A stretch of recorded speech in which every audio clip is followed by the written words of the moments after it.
we live in a nice world. There's an enormous amount of inequality.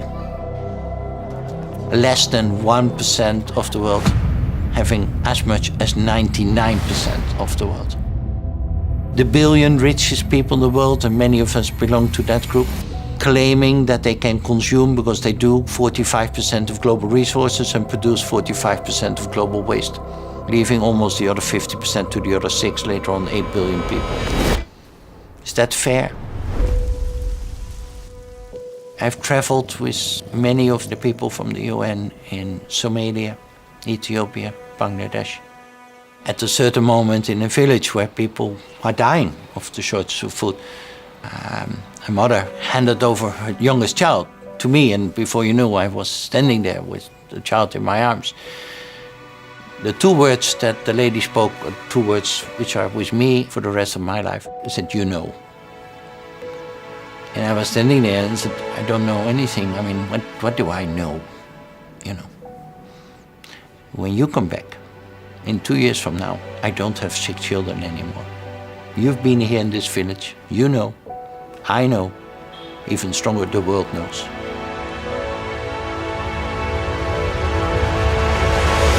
The 2 words, "you know," is so true. We know what is happening. And if you then, as a company, have the abilities, if you have that, then you must use it. We were ever one of the most polluting industries and companies in the world. We transitioned from a coal mining company to a bulk chemical company. Later on, the late 90s, there was a debate in DSM whether a new transition was needed to a more greener form of chemistry.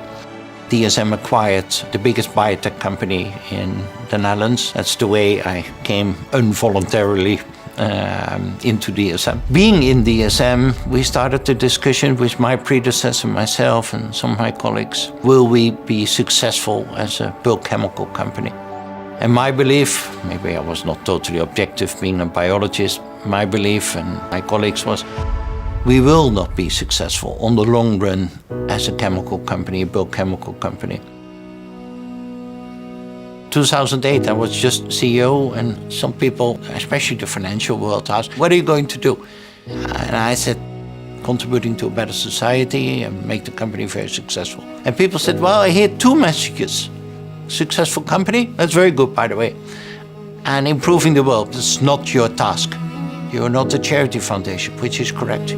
So you need to make profit as a company. You need to take care of your shareholders, which is all correct. They are wrong, in my opinion, to say that it is not our responsibility to leave a better world behind. So we entered into a new transformation, but it wasn't easy. 2008, the world went into a crisis. Share prices down, profit down. Our share price dropped tremendously. We had also one time a shareholders meeting where some shareholders stood up and said, "Should we continue with all that stuff?" And I said, "Yeah, but it costs money."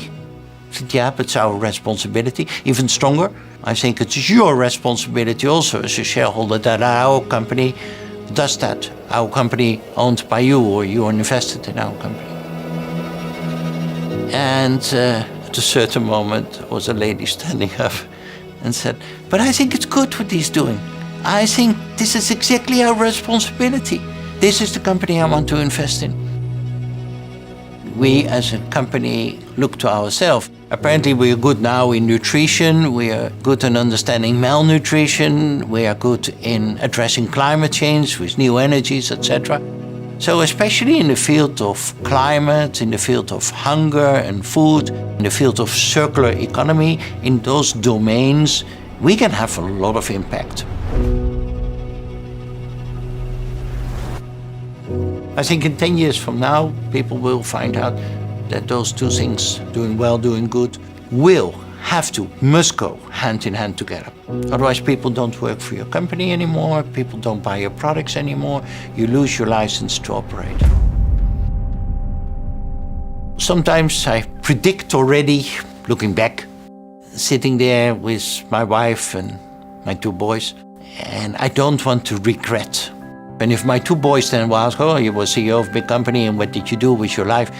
I hope I will not discuss only EBITDA or share price or the profit, etc. And I hope to be able to say something like, we inherited the world in a certain status from our parents.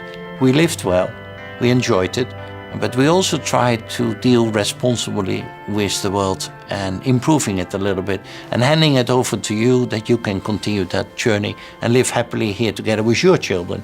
And I realize I need to act now to be able to tell that story which I want at that moment in time. That drives me, I think.